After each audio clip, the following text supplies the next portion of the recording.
Now, you might walk into your closet sometimes and you're looking at 5 items, 2 pairs of pants, 3 different pairs of shirts, and you might go, gosh, I have nothing to wear. But the truth is, you can actually come up with a collection of different outfits when you have 2 pairs of pants and 3 different shirts. How many outfits could you create? Our goal today is I can construct a sample space for a given experiment and determine which members of the sample space are related to certain events. How many different outfits can I make? Well, first of all, we have to recognize that we have 2 different choices here. We have a choice that refers to t-shirts, and we have a choice that refers to pants. So let's start with the t-shirt choice. I had 3 different options, right? Now I can pair each one of those options with my pants. And there were 2 pant options for each. So an outfit could be a black shirt, black pant, black shirt and jeans, brown shirt, black pants, brown shirt and jeans, white shirt and black pants, white shirt and jeans. So how many different outfits can I make? 6. At this time, make sure you have your Unit 8 sample space notes out next to you. We're going to start with some vocab. An outcome is the result of an action. So for example, my action was pairing these choices together. The result of that is I get these different outcomes. Sample space is a list of all possible outcomes. So this is the sample space you see in front of you. There are 6 outcomes for this event of my shirt choices and my pants choice. A tree diagram, also what you see in front of you, it's a way to show all the outcomes. It's really important to recognize that on a tree diagram, just like on trees, you have branches, and those branches lead to different areas. So you read a tree diagram by following the branches. Let me explain. The branches lead you to specific outcomes. So for example, black shirt, black pants, that is an outfit. And I get that by following the branches. Let's move to chunk 2 in our notes, where we're going to focus on creating and reading a sample space. So here is that tree diagram, except this time it doesn't have pictures, right? It's the exact same event though of picking an outfit when you have 3 different shirts and 2 different pant options. So you'll see the word start in chunk 2. And then go ahead and put this tree diagram in your notes. Now this is not the only way to show how many outcomes there are when you have 3 different options for the first choice and 2 different options for the second choice. You can also show it using a table. So you can see that on the top you have my second choice, which was pants. And on the side here, you have the first choice, which was a shirt. And you can see that I have each option there. So I could do a black shirt, black pants, that's 1 outcome. I could do black shirt, jeans, that's another outcome. So these sample spaces both illustrate the exact same thing, except they're showing it differently. One is a tree diagram, one is a table. Will you go ahead and fill in this information in your notes on the blank chart provided in chunk 2? So now, like we were reminded up top, I know tree diagrams are not new.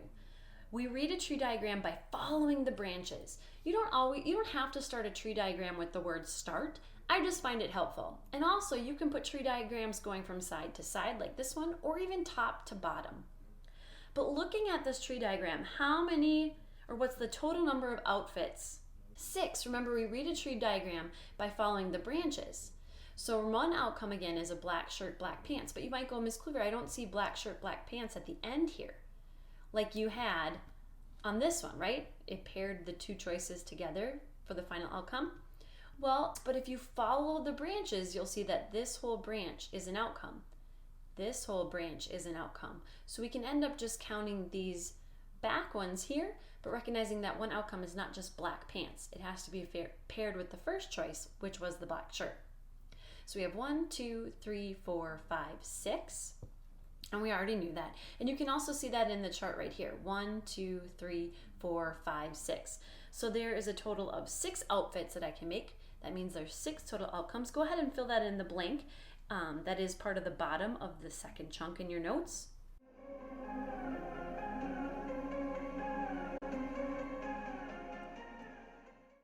So a rectangle shape in a set of blocks comes in 2 sizes, small and large, 3 colors, yellow, red, and blue, and 2 thicknesses, thick and thin. Draw a tree diagram to find the total number of outcomes. So we are constructing a sample space to see how many different options we have for this rectangular shape that comes in a set of blocks. So let's just start by writing the word start. Sometimes that's helpful.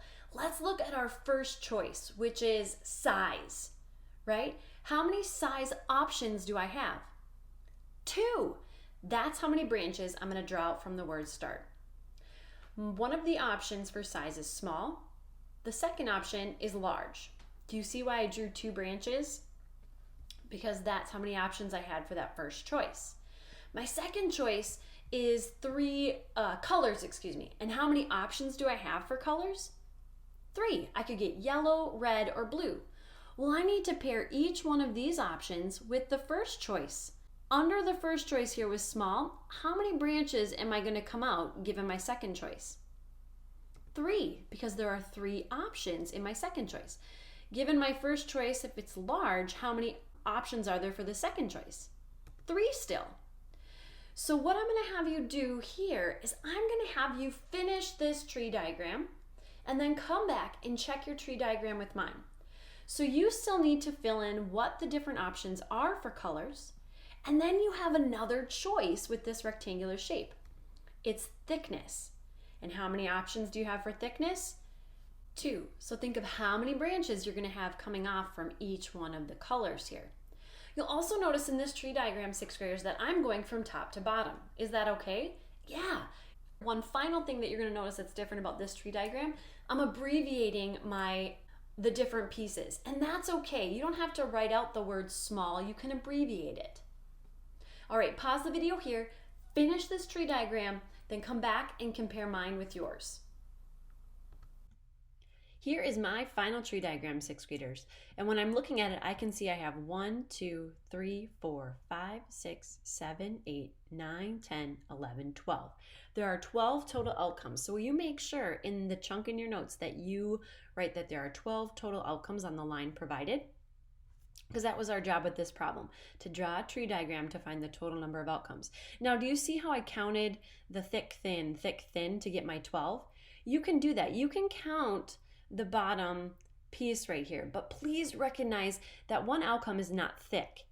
It's small, yellow, thick. So it is nice, if you're not comfortable with tree diagrams at the beginning, to create a final outcome branch, which I did for these 2 right here, where you can see this whole thing is one outcome. It's not just the thin, it's the small yellow thin. So remember, you read a tree diagram by following the branches. So you have to take all the choices within the branch path, and that makes one complete outcome.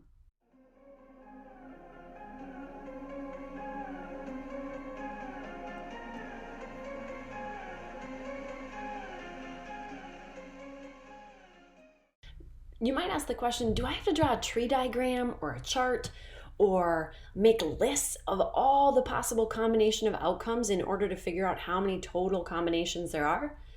No, there is a faster way to figure out a sample space size, and it's called the counting principle.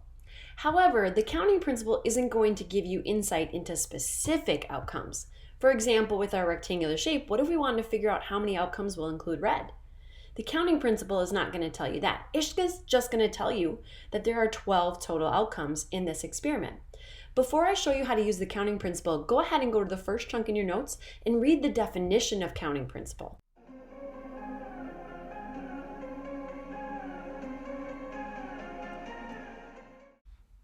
If there are so many ways of making one choice, followed by so many ways of making a second choice, and so on, because we could have more than 2 choices in an experiment, counting principle says you can multiply the ways or number of ways for each one of those choices, and you're going to get the total number of outcomes. So let's do that right now with our rectangular shape experiment. We already know that we should get 12 total outcomes, right? Our tree diagram showed that. So let's start by identifying our choices. Our first choice in this experiment was size. Whenever we're doing the counting principle, I think it's really beneficial to draw blanks to represent the choices. So that blank below represents the choice size. What was another choice? Colors. So draw another blank for that. And then the last choice, thicknesses. So draw a blank for that.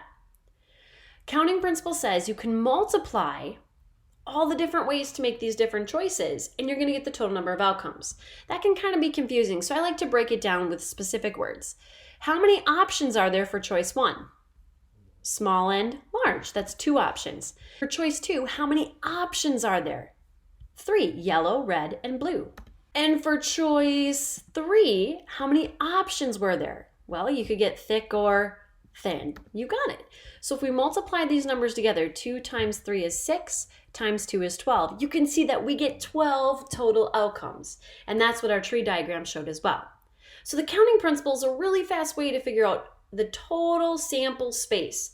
However, this right here doesn't really help us out with figuring out specific outcomes. For example, what if I wanted to know how many outcomes will include blue in this experiment? Does the counting principle tell you that? No. So the counting principle isn't helpful when we're looking for specific outcomes. However, it is extremely helpful to get the total number of outcomes rather quickly. So here's our second example for the counting principle. A math quiz has 5 multiple choice questions. So imagine 5 different questions. They're all multiple choice. Each question has 4 options, A, B, C, and D. How many possible outcomes are there for the 5 multiple choice questions? Meaning how many different combinations of A, B, C, D can you get for these 5 different multiple choice problems? So first of all, we have to decide how many choices do we have, because we want to start by drawing our blanks. Well, we have 5 questions, right? That's 5 choices. So we have to draw 5 blanks. 1, 2, 3, 4, 5. Now between each one of these blanks, the counting principle says we can take the first choice and the number of options for that choice and multiply it by the second choice and the number of options for that one. So we're getting it set up. Now for our first choice, this is problem 1 right here, question 1 of the multiple choice. How many options are there to pick from? Well, you can pick A, B, C, or D. So there are 4. Times, now we're going to question 2. You don't need to draw my blue arrows here. How many options are there after you answer question 1 for question 2? Well, there are still 4 options. I could put A, B, C, or D. How about for question 3? 4. I could pick A, B, C, or D. How about 4, which is question 4? How many options are there for this when it comes to the multiple choice? There are 4. How about for question 5? How many options are there? There are 4 options that I can pick from for this choice, which is question 5. Now, if you have your calculator handy, we're going to go ahead and we're going to multiply 4 to the 5th power, or 4 times 4 times 4 times 4 times 4. I get 1,024. So this equals, I better change, I need a little bit brighter color here, 1,024 different combinations for those 5 multiple choice questions. Let's look at the next example. So we have how many license plates consisting of 3 letters followed by 3 digits are possible when no repetition is allowed. That's important. So first of all, I want you to think of a license plate. How many different choices are there to make my license plate? Well, I could have 3 letters, so 1, 2, 3, followed by 3 digits. 1, 2, 3. For my first part of the license plate, right, and then, oops, I forgot, I got to put my multiplication symbols in between, right? So right here, this is my first choice in creating my license plate. It's going to be a letter. Well, how many options of letters do I have for this first choice? How many letters are in the alphabet? 26. Now, let's say I put A in this first spot right here, 6th graders, okay? It says no repetition, so that means I cannot put A in the second spot for a letter because I already picked A here. So if there's no repetition, for choice 2 with my license plate, which I'm still focusing on letters because I have to have 3 letters first, for choice 2, how many options are there? I've already used a letter, so now how many letters are left in the alphabet? 25. Do you see how that changes? Now, this third choice right here is still focusing on a letter, but now I've used, let's say A, I've used B, I've used 2 letters of the alphabet, so how many options are there for this third choice? There are only 24 options. Okay? Now I'm done with my letters because I have my 3. Now I'm switching to digits. I want you to think about the digits, and I'm going to write them at the top. You don't need to write this. But think about how many digits there are. Digits make up numbers. So 0, 1, 2, 3, 4, 5, 6, 7, 8, and 9. These are all the digits that make up all the infinite amount of numbers there are, right? So how many options is that for a digit? Well, 1, 2, 3, 4, 5, 6, 7, 8, 9, 10. So there are 10 options for this digit choice right here, followed by now I cannot repeat letters or digits. So let's say I put a 0 here. That means the 0 is out of my options up top. How many options are there now for digits? 9. Followed by, gosh, now I've taken out another digit option. How many options are left for my third choice? There are only 8. So now let's definitely get our calculator and let's multiply all of this together. Are you ready? So we have 26 times 25 times 24 times 10 times 9 times 8. 11 million. I don't even know if I'm going to have room to write this, 6th graders. So 11,232,000.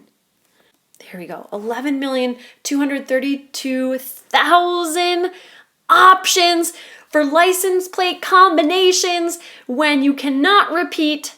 Oh my goodness. Aren't you thankful we didn't have to make a tree diagram for this? Aren't you thankful we didn't have to make a tree diagram for this? We use the counting principle to find the total number of outcomes. Please note that drawing these blanks to represent the different choices in the experiment is really, really helpful.